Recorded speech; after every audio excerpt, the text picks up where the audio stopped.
Hello, my name is Neil and I welcome you all to this week's Sunday special episode of Around the World in 7 days. In today's special episode, we will take a look at the major development in international politics over the past week, and apart from the main story, we will also talk about other international news events. So, let's begin with the main story first. Expansion of power is the priority of any country in the international diplomacy. The countries of the world want to ensure their access even to the most difficult places in addition to the easier ones. This is one of the primary reasons why the global powers are busy in intensifying their diplomatic campaigns in different corners of the world. For any diplomatic campaign, it is very important that how sensitive an area is, how weak and how poor it is. The weaker the area, the more successful are the diplomatic moves there. Africa is one such region. The major powers of the world like America, Russia, China, etc., are strongly inching towards this continent. They are adopting all kinds of tricks and tactics to woo Africa. The latest case is related to America. In fact, just last week, Vice President of US Kamala Harris was on a 9-day visit to Africa. During this, she visited countries like Ghana, Tanzania, and Zambia. Prior to this, US Secretary of State Antony Blinken visited Africa. At the end of this year, US President Joe Biden is also expected to visit Africa. In this context, the visit of three powerful leaders of America to Africa are being interpreted in many ways. This is being seen as an attempt to make American inroads in African countries. So in today's special episode, we will try to understand why America is showing so much interest in Africa. We will also talk about the efforts that America is making to make inroads in Africa. We will also learn about the challenges America is facing from China and Russia. Let's try to understand these points one by one.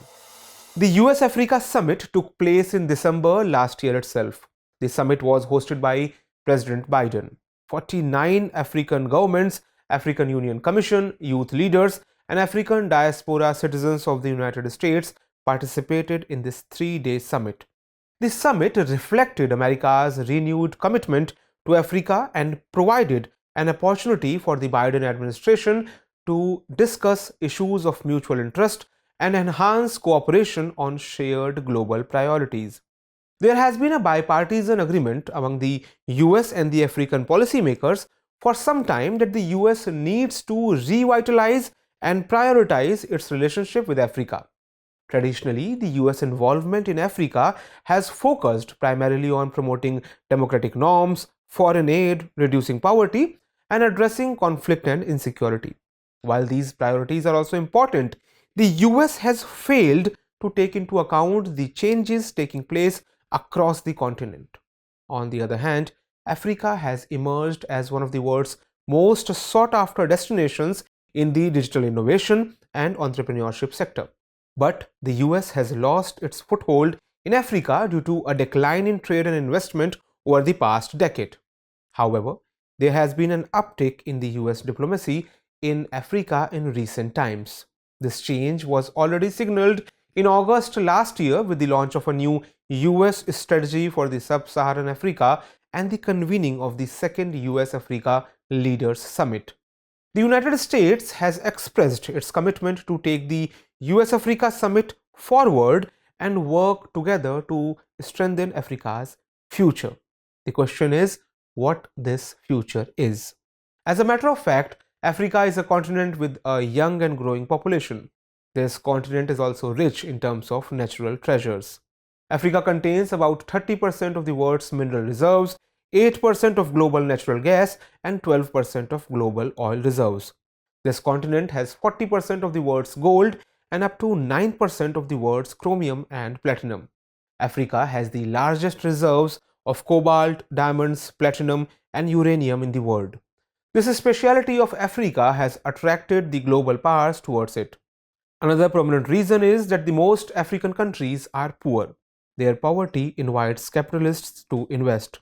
This is the reason countries like China, Russia, and America are turning to Africa. In fact, whenever it comes to debt in Africa, China's influence is more visible.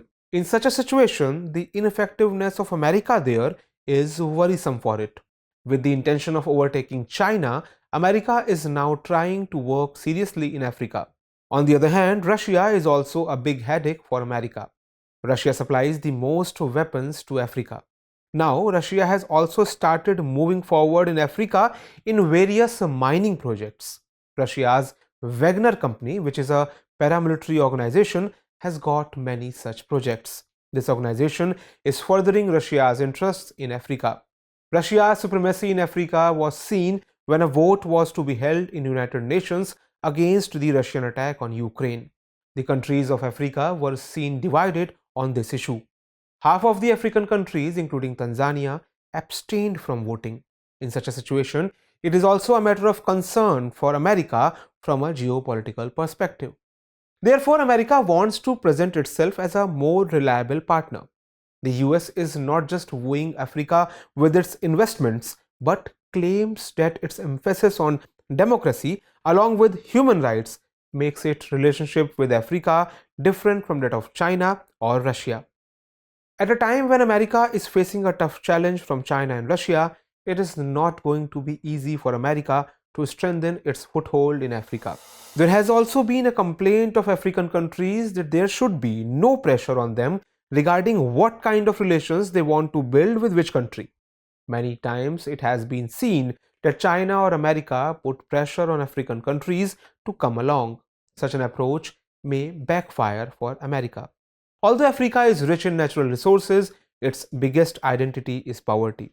In such a situation, if any country wants to invest there, African countries do not refuse. African countries see America as a friend as they see China and Russia.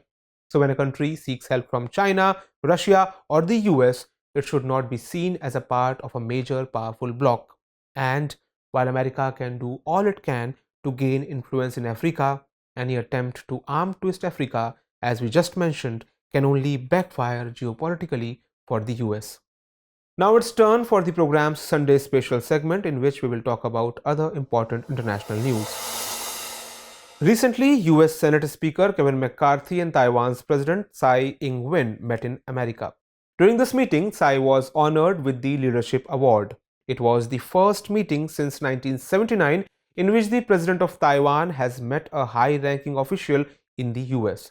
Significantly, in the year 1979, America established diplomatic relations with the People's Republic of China. During the meeting with McCarthy, Tsai praised America's strong and unique partnership, saying that America's cooperation shows that her country is not isolated on the international stage. At the same time, she also pointed out that democracy is in danger in her country.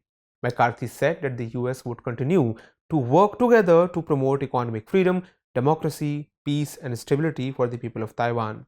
America's support for Taiwan will remain firm, unwavering, and bilateral. However, China has expressed its strong objection to this meeting. China's foreign ministry said that China will take tough and forceful measures to safeguard national sovereignty and territorial integrity. For this, it has given indications of military action. On the other hand, foreign ministers of Iran and Saudi Arabia have met in China.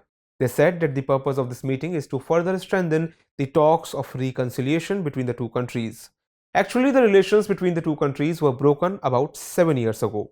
To restore these broken relations, the two countries announced an agreement last month. In the next phase of this, the meeting will focus on talks to emphasize the executive steps towards reopening of the embassies and consulates of both the countries. In this meeting, the ideas have been exchanged for the official restoration of bilateral relations. Significantly, Iran and Saudi Arabia were known as staunch enemies in West Asia, but China's intervention opened the way for friendship between them. Russia's neighboring country, Finland, has joined NATO. After this, there are now 31 member countries in the NATO. It is being considered a major change in Europe because of the Ukraine war.